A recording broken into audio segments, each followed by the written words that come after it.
आप देख रहे हैं प्रभावशाली न्यूज। अब हर खबर होगी प्रभावशाली। समाज में बाल विवाह नहीं चलेगा, नहीं चलेगा, नहीं चलेगा। मुस्लिम समाज में बाल विवाह नहीं चलेगा, नहीं चलेगा, नहीं चलेगा। तो आज जो मेरे बच्चे हैं उनकी आज 21-22 ऐसी शादी हुई है और बड़ी खुशी हो रही है कि ये चीज अब आ रही है। अगर ये पहले आती तो शायद मैं भी कुछ पढ़ लेती। तो जो बच्चे अगर आगे पढ़ना चाहते हैं वो शादी का ना सोचे, पहले पढ़ाई करे, अपना भविष्य बनाए, अपना कल का क्या है वो पहले बनाए। जैसे मेरे सामने नाज है जो हमारी लीडर है भारतीय मुस्लिम महिला आंदोलन की, हसीना आपा है, भारती है जो वो हिंदू है। आज का जो हमारा प्रेस कॉन्फ्रेंस है उसमें हम लोग सुप्रीम कोर्ट का जो एक बयान आया है जहाँ पर वो मुस्लिम पर्सनल लॉ को लेकर जो बाल विवाह की बात हुई है, चाइल्ड मैरिज की, जो सुप्रीम कोर्ट ने जो मुद्दा उठाया है, तो इस प्रेस कॉन्फ्रेंस के ज़रिए हम एक ओपन लेटर किस्म का या ओपन कम्युनिकेशन हम सुप्रीम कोर्ट की तरफ करना चाह रहे हैं, जहाँ पर हम उनको ये कहना चाहते हैं कि ये जो मुद्दा उन्होंने उठाया है मुस्लिम फैमिली लॉ में चाइल्ड मैरिज के मुद्दे को, ये बहुत ज़रूरी था। ये मुद्दा ज़रूरी इसलिए क्योंकि भारतीय मुस्लिम महिला आंदोलन की तरफ से हम लोग पिछले 15 साल से एक पूरा विधिबद्ध कोडिफाइड मुस्लिम फैमिली लॉ की डिमांड कर रहे हैं।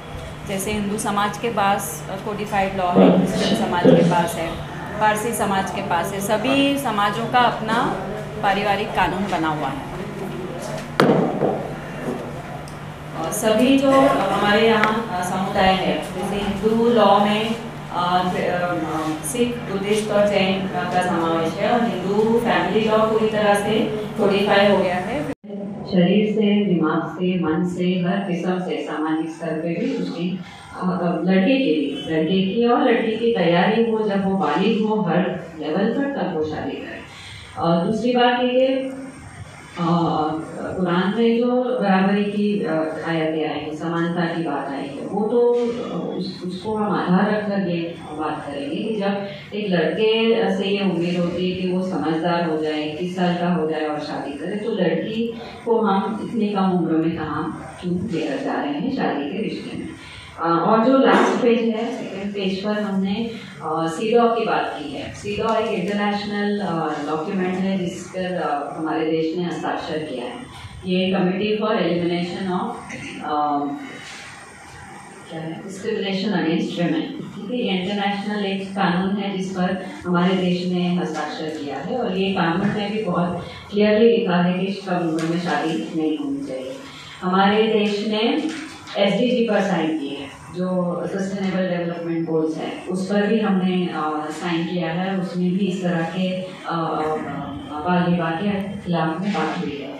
उसके साथ साथ जो बीजिंग प्लेटफॉर्म फॉर एक्शन और convention of rights of child, तो वो बहुत ही मुश्किल सवाल था कि एक्चुअली ये हो क्या रहा है। तो पंजाब और हरियाणा हाई कोर्ट में एक 18 से कम उम्र की बच्चियों की, मुस्लिम बच्चियों की शादी को उन्होंने एक्सेप्ट किया और जहाँ गुजरात और कर्नाटक के हाई कोर्ट से उन्होंने इसको नकारा है, जिसका मतलब है कि जो protection of child marriage act है PCMA 2006 का, उसमें कोर्ट्स के अंदर ही एक पोजीशन नहीं है।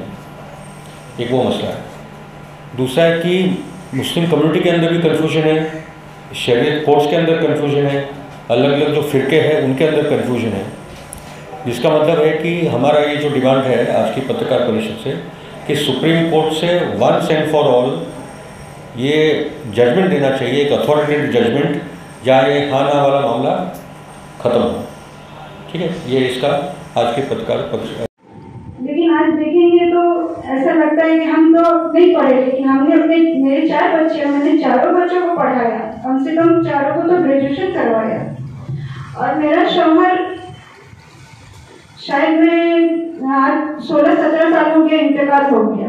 उनके जाने के बाद ये चारों बच्चों की परवरिश मेरे कंधे पे आ गई। कोई किसी का होता नहीं आज के तारीख में, जब अपना घर बिगड़ा होता है, अपना परिवार नहीं होता, तो कोई किसी को पढ़ता नहीं है, चाहे वो भाई भावज हो, चाहे रिश्तेदार हो, कोई किसी का नहीं होता। मेरे साथ में भी ऐसे ही हुआ, मेरे लिए कोई रिश्तेदार खड़ा नहीं हुआ, माँ बाप तो पहले ही गुजर चुके थे। उन बच्चों की परवरिश करना यहाँ तक लाना आप लोग सब समझ सकते हैं कि आज की तारीख में एक अकेली औरत को किस तरीके से उसने अपने 4 बच्चों को पढ़ाया, पाला, पोसा।